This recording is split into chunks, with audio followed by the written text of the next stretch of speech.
Morning guys, welcome back to the Feroz Moto channel. It is 7:30 in the morning. We just arrived to Ivan's Alignments. If you know Ivan, he does a great job in the business of alignments, which is in the name. But we just dropped the Miata on the Goodwin Racing Coney dampers and Progress springs. Initial impressions with how they're set up from the previous owner, they are very, very nice. The ride comfort and quality, I think, has greatly improved. I think you feel more of the road, but it's not in a harsh way. It's just more as feedback. It's more composed over bumps and everything, and the body roll has significantly reduced. I know a lot of people say that it's kind of the instant thing, but this car feels way more confident, way more poised, and I wish it kind of came like this from factory. This is like a very good baseline. Kind of reminds me in all compliments to the M3's tuning and dampening with how kind of tight it is with these dampers. So I'm very impressed. I don't know what the alignment numbers are currently on the car. I'm going to be asking Ivan if he can give me the most in the front with no toe, and the rear maybe like 0.5 less than that with some toe in. Typically how I do it, M3 is kind of in the same similar boat as well. And with these cars being, you know, double wishbone, as much as I love saying that, it does help having, you don't actually need too much camber to have a lot of fun in these guys. So overall, I'm very happy. It's about an inch drop all around. I'll show you guys around the car and once it's up on the Hunter rack there, but I'm very, very happy and excited. Again, huge shout out to my good friend John Rayner. He helped me out do this job. I wanted to record it for you guys, but he got some B-roll. I might make a video with it, but it was just, it took us around 6.5 hours, like 7 hours total, like with a 30-minute lunch, and not horrible, but to do it right with like loosening all the bushings on the inboard, jacking it up, tightening it, just making sure the suspension is settled properly, it takes time. And to do things right, of course, it takes time. So my hands are still swollen and beat from you know, fighting with everything all yesterday, but I think is well worth it. Huge shout out to, again, to the previous owner of these. He took very well good care of them. They seem to be running fine, no leaks or issues, and everything bolted up, no issues.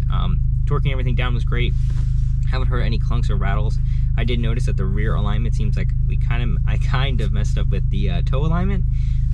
When we first check out one of the sides and put it back on, it looks like it is very in. So we'll see what we have on the rack. I'm probably gonna laugh at how bad it's at, but it doesn't drive too funky. The front steering is straight and fine, but of course the rear is a little unpredictable. So again, like I said, we're gonna try to go for those numbers for this alignment, and I'm very, very excited to see how it goes. Start putting in the twisties. One thing that I did notice with the sway bar end links are they're a little off center now. Obviously due to the car being about an inch lower, the sway link arm is a little too long, so to compensate for that, it's kind of binded to the side. So ideally I'll swap it out to a adjustable one to get into the perfect ride height, or if I end up going with upgraded sway bars, which I might do, I'll just swap them out there. So that's coming on. Eventually, of course, I like to have some wheels and tires. These OEM ones are fine, but with my 205, the stretch, they are just sunken in there and super small. I do know some people like to go with the spacer route, but I know it messes with the geometry, scrub radius, and all that. And I think it'll still look kind of goofy with such a small, skinny bicycle tire all pushed out flush-wise. So we'll see. I'm going to be on the hunt. I've still been looking everywhere on Facebook Marketplace to find a decent set of wheels, looking for 17x8, plus 45 at least. Don't want to have any issues with rubbing or anything since I don't have any of the fenders rolled. But we're going for this peak OEM Plus setup, guys. The car's coming along so nicely. It's everything I kind of really want it to be. Super comfortable, really now confident and fast in these turns. And just thank you guys so much for watching and sticking along through the journey. I'm going to show you guys what goes on in the future.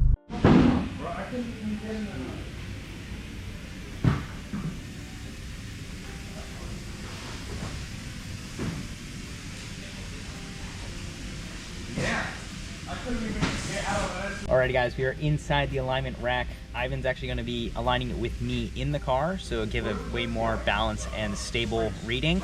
Right now we are maxed out in the front with about minus 2.2 in the front, and the rear will probably do maybe like 1.5, 1.6, kind of a little bit less there to give me some oversteer action with not too much grip. But overall, very excited to get this going. We were first in line, so hopefully we are in and out, but looking forward to this. Very excited to see how the car is once it's out there. Looks so great on the alignment rack here. I think the drop is pretty much perfect. Just a nice little inch around. Once I get some wheels and tires, I feel much nicer, and we're gonna have a good time. So just going to sit in here and have the experts do their thing. So stay tuned. Alrighty, we're going back up. He just did his initial kind of reset with the front and the rear. It looks around minus 2.3, minus 2.4 in the front with my weight in it, which is good. And the rear is around 1.5, so he's going to add a bit more to compensate. We want to be in kind of a 0.5 in the rear to kind of be in that close ballpark. So we're going to go around like maybe minus 1.8 in the back, little toe in. We should be dialed. I'm so excited to drive this thing. Alrighty guys, so we are back. Just picked up some coffee because I feel like a zombie, but here she is in her glory. So what did we end up getting on the car? So like I said before, we have around minus 2.3, minus 2.4 up in the front.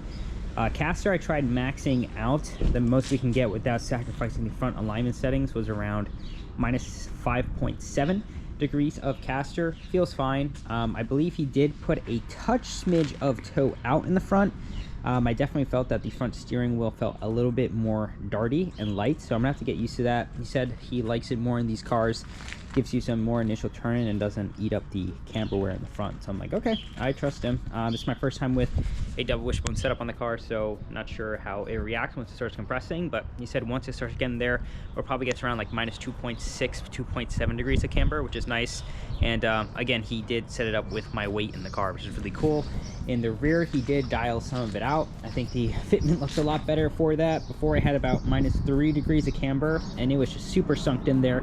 We brought it back out to around minus 1.8, 1.7 with a smidge of toe in, like I asked, and so far the car feels really stable and good.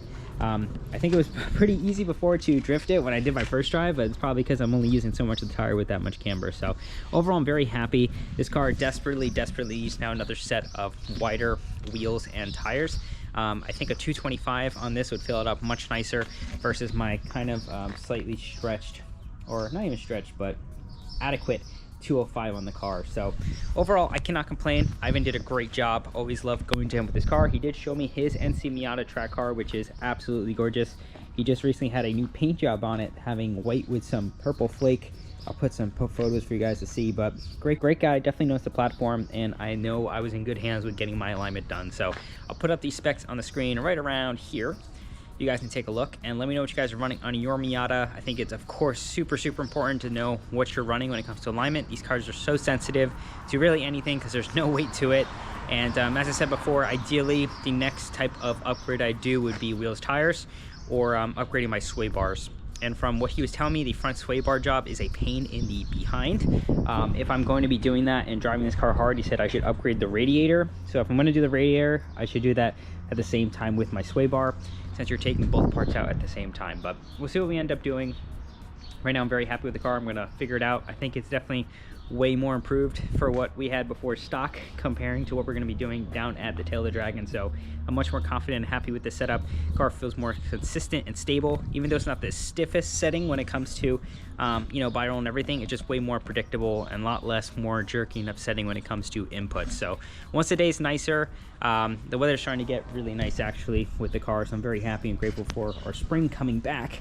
But we'll be able to go out into the mountains, into the toga, and give me a proper review with what is going on. So if you guys made it this far in the video, thank you guys so much for watching. This is me, Ryan, of course. I love talking about all the nerdy stuff when it comes to specs and alignments and things, but it really does make a difference in cars. And when you hop into a well set up one, you really appreciate what it's done to get it there. So that being said, if you enjoy this content, please don't forget to like, comment, and subscribe. It's your host, Ryan Feroz Moto, and I'll catch you in the next video. Peace.